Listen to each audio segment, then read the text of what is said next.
Hi guys, you're welcome back to my YouTube channel. Today I'll be showing you how to put your plastic boning on your bustier dress. If this is something you're interested in, please keep watching and do not forget to like, subscribe and leave a comment. So let's dive right in. Now for the plastic boning, you have to put it on the lining piece of your dress because you're going to be creating boning channels for it to pass through and you do not want the lines to show on the main part of your dress. Now this is the back piece. You can start sewing your boning channel from the upper part or from the waistline depending on whatever you want. Now you can use your fabric as a boning channel. You can fold it and sew your boning channel. You can also use a bias. I'm using a white bias because I want you to see it properly, to see what I am doing properly.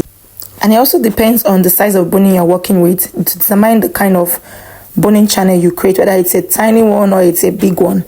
Now I'm going to sew it on the back piece of the lining and also the front piece. For the front piece, I'm going to sew from the below the underbust, and then the side front I'm going to sew down to the armhole part so that I can have a very good snatching effect. So after sewing all your boning channels, just make sure you secure the upper part like I am doing here so that the boning would not come out of the dress. So after doing this, the next thing you want to do is to start putting your boning on each of the boning channels that you have created.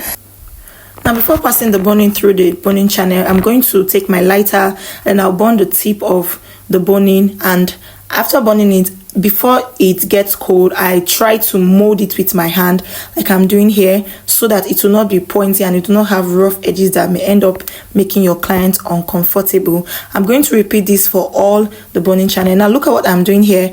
I'm making sure that I have at least 1 inch space at the hem, so I'm not putting the boning completely to the hem of the dress. Look at it here. I make sure I left at least 1 inch. Yes, 1 inch is perfect because by the time I sew, I'll have like 1/2 inch space left by the time I close the hem, right? So I'm repeating the same process for all of the boning channel. Take your boning, burn the tip, use your hand to mold it, and then place it inside your boning channel. And do not place it completely. Like when you are putting it, make sure that you leave at least 1/2 inch. So just take it in and then cut it out with your scissors so that by the time it enters completely, there's at least 1/2 inch or 1 inch space at the hem of the boning channel. So I'm just repeating it in all of the boning channels.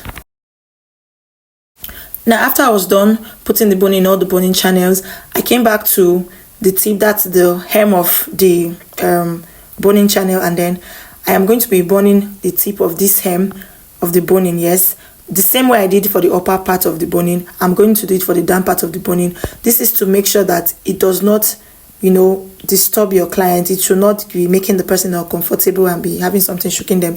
So you burn it, and if you do not want to use your lighter, another method to use to make sure the rough edges of the boning when you cut it is not there is to use a masking tape. You can just seal it with a masking tape. Just wrap it once or twice around that part, both for the upper part and the down part.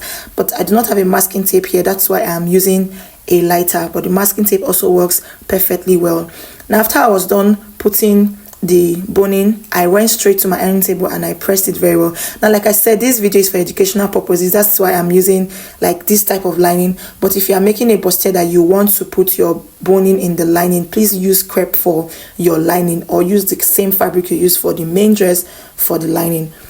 This will give you a more neater job. Using a crepe will give you a more neater job because this is the part that they will see when your client turns the other side of the dress. So you don't want it to be all squeezed up and weak like the way this one is, because the lining cannot carry the weight of this plastic boning. So after I was done ironing, the next thing is to join the lining part to the main dress. I already put my breast cup on the main dress, so I just went ahead to sew it. Now this is what the inner part of where the boning channel is after I had ironing. You see the way the lining is laying flat, so you need to press it very hot so that the boning can relax very well. Now you can go ahead to finish up your dress with your bias or use your fabric as the bias. Thank you so much for watching today's tutorial. Do not forget to like, subscribe and leave a comment if you found this helpful. Bye.